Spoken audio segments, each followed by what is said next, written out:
ವಿದ್ಯಾರ್ಥಿಗಳಿಗೆ verification slip release ಆಗಿದೆಯಂತೆ. ನಮಗೆ upload ಮಾಡ್ಕೊಳಕ್ಕೆ ಆಗ್ತಾ ಇಲ್ಲ, ಲಿಂಕ್ ಯಾವುದು ಅಂತ ಗೊತ್ತಾಗ್ತಿಲ್ಲ, ದಯವಿಟ್ಟು ತಿಳಿಸಿ ಅಂತ ಕೇಳ್ತಾ ಇದ್ದೀರಾ. ವೆರಿಫಿಕೇಶನ್ ಸ್ಲಿಪ್ ಬಗ್ಗೆ ಹೋಗೋಕ್ಕಿಂತ ಮುಂಚೆ ಕರ್ನಾಟಕ ಪರೀಕ್ಷಾ ಪ್ರಾಧಿಕಾರ ರಿಲೀಸ್ ಮಾಡಿರೋ ನ್ಯೂ ಅಪ್ಡೇಟ್ ಬಗ್ಗೆ ನೋಡೋಣ. UGCET, UG NEET ಹಾಗೆ ವೆಟರ್ನರಿ PWD ವಿದ್ಯಾರ್ಥಿಗಳಿಗೆ ವೆರಿಫಿಕೇಶನ್ಸ್ ಆಲ್ರೆಡಿ ಆಗಿದೆ. ಎಲಿಜಿಬಲ್ ಆಗಿದೆಯೋ ಅಥವಾ ಈಗ ಆಗಿಲ್ವೋ ಅನ್ನೋದ್ರ ಬಗ್ಗೆ ತಾತ್ಕಾಲಿಕ ಲಿಸ್ಟ್ ಅನ್ನ KA ಈಗ ಅನೌನ್ಸ್ ಮಾಡಿದೆ. ನೀವು PWDಗೆ ಒಂದು ವೇಳೆ ಅಪ್ಲೈ ಮಾಡಿದರೆ ಆ ಲಿಸ್ಟನ್ನು ಚೆಕ್ ಮಾಡಿಕೊಂಡು ನೀವು ಯಾವುದಕ್ಕೆ ಎಲಿಜಿಬಲ್ ಆಗಿದ್ರೆ ಅಂತ ನೋಡ್ಕೊಳ್ಳಿ. ಸಪೋಸ್ ಒಂದು ವೇಳೆ ನೀವೇನಾದರೂ ಎಲಿಜಿಬಲ್ ಆಗಿಲ್ಲ ಈಗ ಅಂದರೆ ಇನ್ನೊಂದು ಡೇಟನ್ನು KA ಯೂಶಲಿ ಪ್ರೊವೈಡ್ ಮಾಡುತ್ತೆ. ಆ ಪ್ರೊವೈಡ್ ಮಾಡಿದ ದಿನ ನೀವು KA ಆಫೀಸ್ ಮಲ್ಲೇಶ್ವರಂಗೆ ಹೋಗಿ ವೆರಿಫಿಕೇಶನ್ ಮಾಡ್ಕೋಬೋದು. ಇದಕ್ಕೆ ಸಂಬಂಧಪಟ್ಟ ಇನ್ಫಾರ್ಮೇಷನ್ಸ್ಗಳನ್ನ ಮುಂದೆ ರಿಲೀಸ್ ಮಾಡ್ತಾರೆ, ಅದ್ರ ಬಗ್ಗೆ ಮಾಹಿತಿ ಕೊಡ್ತೀವಿ. ಸೊ ಈಗ ವೆರಿಫಿಕೇಶನ್ ಸ್ಲಿಪ್ಗೆ ಬರೋದಾದರೆ ಕ್ಲಾಸ್ ಎ ವಿದ್ಯಾರ್ಥಿಗಳು ಯಾರು ಬರ್ತಾರೆ ಅಂದರೆ ಕರ್ನಾಟಕದಲ್ಲಿ ಮಿನಿಮಮ್ 7 years ಸ್ಟಡಿ ಮಾಡಿರಬೇಕು. ಫ್ರಮ್ 1 to 12 ಸ್ಟ್ಯಾಂಡರ್ಡ್ ಒಳಗಡೆ ನೀವು ಮಿನಿಮಮ್ 7 ವರ್ಷ ಓದಿದ್ರೆ ಅಂತಹ ವಿದ್ಯಾರ್ಥಿಗಳು ಕ್ಲಾಸ್ ಎ ಕ್ಯಾಟಗರಿ ಬರ್ತಾರೆ. ಸರ್, ನಾವು ವೆರಿಫಿಕೇಶನ್ಸ್ ಮಾಡಿಸೇ ಇಲ್ಲ ಅಂತ ಕೆಲವು ವಿದ್ಯಾರ್ಥಿಗಳು ಕೇಳ್ತೀರಾ. ವೆರಿಫಿಕೇಶನ್ ಅನ್ನ ಕರ್ನಾಟಕ ಪರೀಕ್ಷಾ ಪ್ರಾಧಿಕಾರ ಆನ್ಲೈನ್ ಮುಖಾಂತರನೇ ಡೀಟೇಲ್ಸ್ ಅನ್ನ ಫೆಚ್ ಮಾಡ್ಕೊಂಡ್ಬಿಟ್ಟಿರುತ್ತೆ.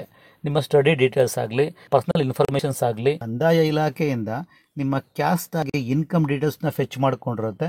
ಹಾಗಾಗಿ ಎಲ್ಲ ಡೀಟೇಲ್ಸ್ನ KA ಫೆಚ್ ಮಾಡ್ಕೊಂಡಿರುತ್ತೆ. ಕೆಲವರು ವೆರಿಫಿಕೇಶನ್ಸ್ ಮಾಡಿಸಿಲ್ಲ, ನೋ ಪ್ರಾಬ್ಲಮ್, ಎಲ್ಲ ಡೀಟೇಲ್ಸ್ KA ಫೆಚ್ ಮಾಡಿಕೊಂಡು ವೆರಿಫೈ ಮಾಡಿಕೊಂಡೆ ನಿಮ್ಗೆ ಇದರ ರ್ಯಾಂಕ್ ಕೊಟ್ಟಿರುತ್ತೆ. ರೈಟ್, ವೆರಿಫಿಕೇಶನ್ ಸ್ಲಿಪ್ಪಲ್ಲಿ ನಿಮ್ಮ ಪ್ರತಿಯೊಂದು ಡೀಟೇಲ್ಸ್ ಇರುತ್ತೆ. ನಿಮ್ಮ ನೇಮು, ಫಾದರ್ ನೇಮು, ನಿಮ್ಮ ಸ್ಟಡಿ ಡೀಟೇಲ್ಸ್ ಇರುತ್ತೆ, ಹಾಗೆ ನಿಮ್ಮ ಇನ್ಕಮ್ ಡೀಟೇಲ್ಸ್ ಇರುತ್ತೆ, ಪ್ರತಿಯೊಂದು ಡೀಟೇಲ್ಸು ಇರುತ್ತೆ ಅಲ್ಲಿ. ಅದ್ರ ಜೊತೆಗೆ ಒಂದು ಸೀಕ್ರೆಟ್ ಕೋಡ್ ಇರುತ್ತೆ, ಒಂದು ಸೀಕ್ರೆಟ್ ಕೀ ಇರುತ್ತೆ. ಆ ಸೀಕ್ರೆಟ್ ಕೀನೇ ಮೇನ್ ವೆರಿಫಿಕೇಶನ್ ಸ್ಲಿಪ್ಪಲ್ಲಿ ಇರೋವಂಥದ್ದು. ಅದನ್ನು ನೀವು ಬೇರೆ ವಿದ್ಯಾರ್ಥಿಗಳ ಅಥವಾ ಬೇರೆ ನಿಮ್ಮ ಫ್ರೆಂಡ್ಸ್ ಜೊತೆ ಆಗಲಿ ಅಥವಾ ಪರಿಚಿತ ವ್ಯಕ್ತಿಗಳ ಜೊತೆ ಸೀಕ್ರೆಟ್ ಕೀನ ಶೇರ್ ಮಾಡ್ಕೋಬೇಡಿ. ಒಂದು ವೇಳೆ ಬೇರೆಯವರಿಗೆ ನಿಮ್ಮ ಸೀಕ್ರೆಟ್ ಕೀ ಏನಾದರೂ ಗೊತ್ತಾಗ್ಬಿಟ್ರೆ ಅವರು ಆಪ್ಷನ್ ಎಂಟ್ರಿ ಮಾಡ್ಕೊಂಡು ಬೇಕಾಗಿರೋ ಸೀಟ್ಗಳನ್ನ ಸಿಗದೇ ಇರೋ ಹಾಗೆ ಮಾಡಿಬಿಡ್ತಾರೆ.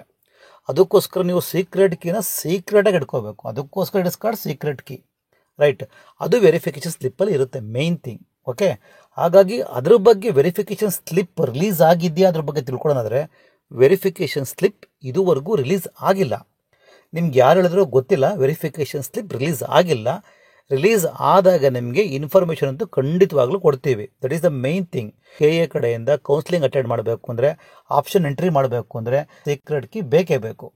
ಸೊ ಅದಕ್ಕೋಸ್ಕರ ವೆರಿಫಿಕೇಶನ್ ಸ್ಲಿಪ್ ರಿಲೀಸ್ ಮಾಡಿದಾಗ ಅಥವಾ ರಿಲೀಸ್ ಮಾಡೋ ಟೈಮ್ ಬಂದಾಗ ನಿಮಗೆ ಖಂಡಿತವಾಗ್ಲೂ ಇನ್ಫಾರ್ಮೇಷನ್ಸ್ ಕೊಡ್ತೀವಿ. ಇದು KA ಕಡೆಯಿಂದ ಬಂದಿರೋ ನ್ಯೂ ಅಪ್ಡೇಟ್ಸ್ ಹಾಗೆ ವೆರಿಫಿಕೇಶನ್ ಸ್ಲಿಪ್ ಬಗ್ಗೆ ಮಾಹಿತಿ. ನಮ್ಮ ಚಾನಲ್ಗೆ ಹೊಸಬರಾಗಿದ್ದರೆ ಸಬ್ಸ್ಕ್ರೈಬ್ ಮಾಡ್ಕೊಂಡಿಲ್ಲ ಅಂದರೆ ಸಬ್ಸ್ಕ್ರೈಬ್ ಮಾಡ್ಕೊಳ್ಳಿ to get next latest informations.